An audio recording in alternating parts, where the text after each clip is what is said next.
What's up, Taiwan? I'm Ethan Liu with news from here in Taiwan and around the world.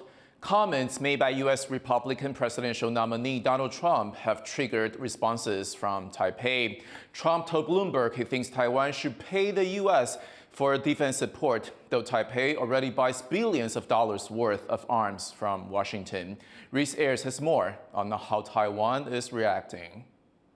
First, the Premier, and now Taiwan's Foreign Affairs Ministry weighing in on comments made by US Republican nominee Donald Trump in an interview with Bloomberg published this Tuesday. When asked if he would defend Taiwan against China, Trump said Taiwan should pay for US defense, leading Taiwan's Premier to say this. 双方之间过去友好的关系，我们努力让它不仅维持，而且更能够往好的方向走。双方之间对于台海、印太地区共同的责任，我们愿意付出更多的责任，这是在防卫我们自己，保障我们的安全。And Taiwan's Foreign Affairs Ministry had this to say. 在过去，不管是民主党政府或是共和党政府，都是很确实的依据《台湾关系法》还有6项保证，履行对台湾的安全承诺。那台湾其实也一直透过对美军购来加强我们的自我防卫能力。While Taiwan seems quick to defend the strength of the two countries' relations, Trump's comments are a little surprising, considering Taiwan spent over $18 billion on US military equipment during Trump's term as president, something the US State Department has also reiterated.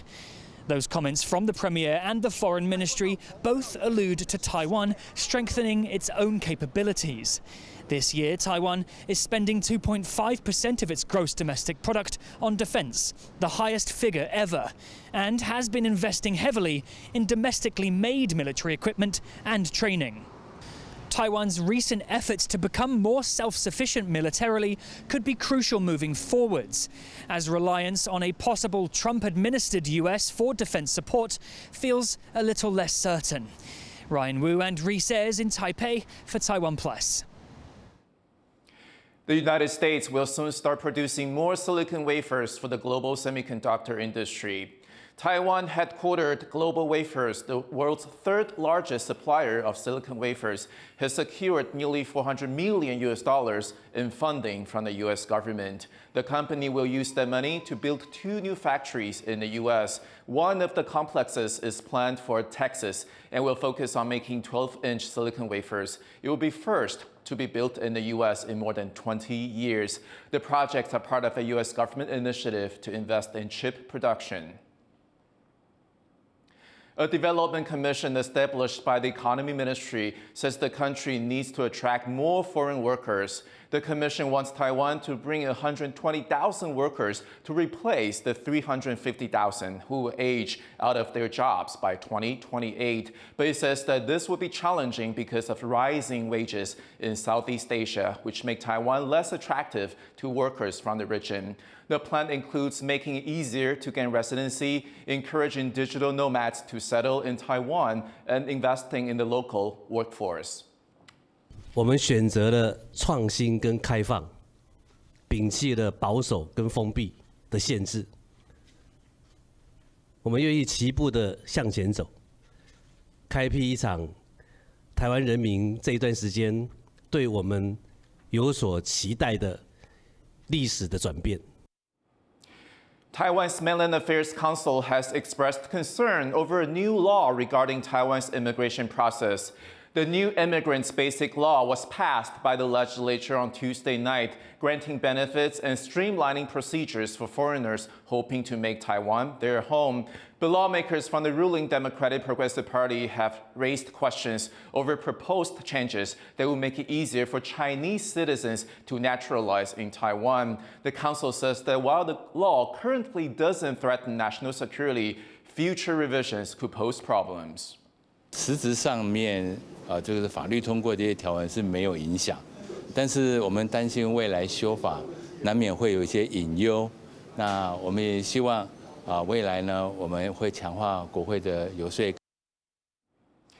The Taiwanese delegation is at the Republican National Convention in the U.S. with all three major parties represented. As John Van Tres reports, all are watching closely for possible shifts in Republican attitudes toward Taiwan's defense. As Republicans from across the U.S. gather in Milwaukee, a delegation from Taiwan is watching the proceedings closely. Despite their sometimes fierce rivalry at home, members of the ruling Democratic Progressive Party and opposition Kuomintang and Taiwan People's Party are all on the scene with a common goal: to see what a party that could field the next U.S. president is thinking about Taiwan. 所有初选里面重要的竞争对手都来展现说共和党整个团结。那川普礼拜四的演说我们会很关注，那这个也是涉及到共和党未来这个团结气势跟选情。基本上我们对于民主党、共和党两党的沟通都是毫无障碍，所以我们今天特别来这个党代表大会，就是希望把最新的共和党的政策的方向也带回去作为参考。 The U.S. is Taiwan's effective security guarantor, with frequent military moves meant to discourage a Chinese invasion. Under U.S. law, Washington is even required to sell Taiwan defensive weapons. This setup continues to enjoy bipartisan support. No, I think the support that America has for Taiwan only gets stronger. Okay, forever? Yes. But recent comments by Republican presidential nominee Donald Trump suggest ambivalence. He told Bloomberg Businessweek that Taiwan doesn't do anything for the United States and that Taiwan should pay for U.S. protection. Some delegates say they've gotten the message. 听到这个我们美国的伙伴有特别点出台湾在国防预算的这个困难，也希望我们加强的地方。那我们也希望执政团队也可以听到美国友人的这个一个呼吁。There's one more day to go before Trump speaks. Whether Taiwan or China get mentions and what he might say about future policy toward both are things this delegation and officials in Taipei will be listening for carefully. Klein Wang and John Van Trieste for TaiwanPlus. The U.S. has shut down a floating pier used to deliver humanitarian aid to people in Gaza. The $230 million pier operated for just 25 days. Its usefulness had been compromised by bad weather and security concerns. A U.S. military official said the pier had achieved its goals and was no longer needed. The UN says Gaza's 2.2 million people do not have enough food to eat, and half the population is on the brink of starvation. A new report by Human Rights Watch says the militant group Hamas committed war crimes and crimes against humanity when it attacked Israel on October 7th last year. It was an event that led to the ongoing war between Hamas and Israel that's killed nearly 40,000 people. Reporter Chris Gorin spoke with Ahmed Benchemzi from Human Rights Watch to learn more. Right off the top, I do just want to ask you one question I think many viewers may have, which is, given that October 7th was more than 9 months ago, and given the dire humanitarian situation in Gaza since then, why release this report now? Simply because it took us 9 months to do it, and now it's ready and it's time to publish it. Now, of course, we're not oblivious to the environment. We know that there are massacres, ongoing massacres in Gaza. I mean, all these atrocities have been going on for 9 months, and we have been documenting them step by step, one by one. Now, what would be a right moment to release this report? I don't know if that will ever come around. What are the main findings of this report? The first thing to say is that this report is unique in its scope. This is the first comprehensive report that examines almost every attack on a civilian site, and there were 25 civilian sites that were targeted. It proves that the attack was highly planned, highly coordinated, and that the purpose of it was to kill civilians and to take civilians hostages. Palestinian fighters shot civilians directly, including immediately after arriving to the kibbutzim, sometimes, point blank, sometimes while civilians were trying to flee, sometimes while civilians were just driving their car past the zone. They burned homes, and when the people inside the home starting to get asphyxiated and had to get out, they either shot them or, captured them and made them hostages. But what this report, brings is the confirmation and the documentation of the fact that this was all according to plan. What's been the response to this report from Hamas and from the Israeli government? From the Israeli government, they sent us various responses from various, official bodies, but none of it was included anything substantive, anything that was of any help to us. As for Hamas, they did send a response, a pretty long one. They sent us a 9-page letter. Their main assertions in that letter was that its armed wing, the Qassam brigades, did plan the operation of October 7. And they also said that committed to respecting international human rights law, which means specifically that they instructed, as they said, their fighters to not target civilians. We did prove that the Hamas claim that their forces did not seek to harm Israeli civilians is simply false. Rather, we proved that it was part of the plan from the outset. What do you hope the impact of this report will be now?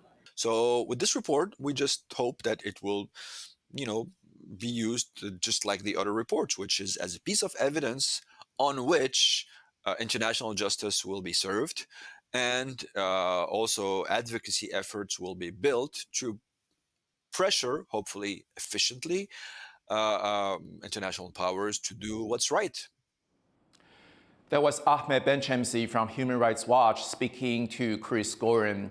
Tainan City Police are investigating who might have owned a car found burned near the scene of a fatal shooting earlier this month.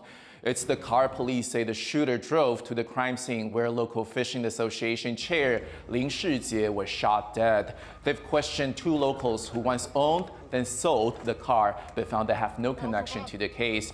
Investigators are now setting their sights on the 3rd owner. 今天查到的状况应该是属于第3手了。那这个部分我们会持续的往上去追查，到底他的车子最后是交给到谁的手上。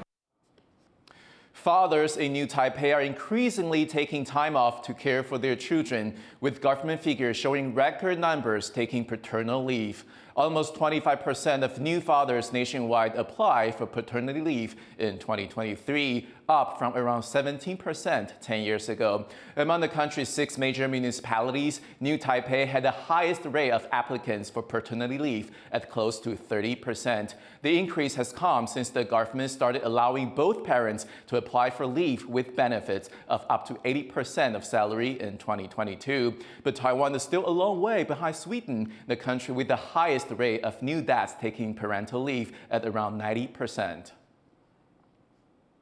With the Paris Olympics fast approaching, Taiwan's women's weightlifting team is gearing up to represent the country on the world stage. Among those going, experienced lifter Hsing-chun is hoping to overcome injuries and bring home gold. Wesley Lewis reports. Keeping her eyes on the prize, Taiwanese weightlifter Hsing-chun is aiming for gold at this year's Paris Olympics. She's working against a string of past injuries, but she says her recovery has been promising.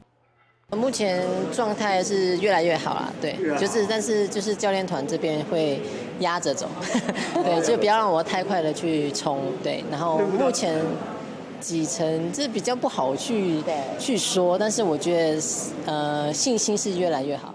A physical exam last year revealed a waist injury, which took Guo some time to heal from before she was able to compete in the Hangzhou Asian Games in October.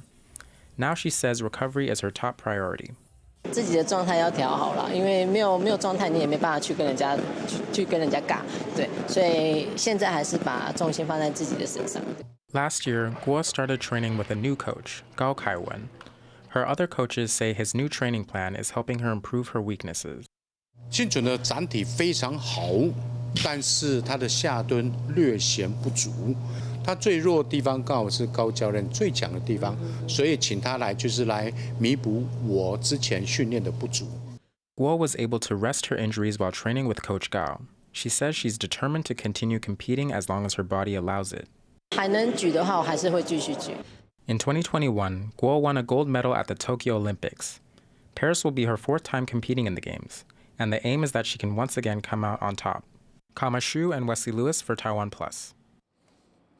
Thank you for watching What's Up Taiwan. You can visit the TaiwanPlus website and follow our social media for more stories from Taiwan and around the world. Finally, check out the Palestine Youth Orchestra performing in Amman, Jordan to raise awareness of the war in Gaza.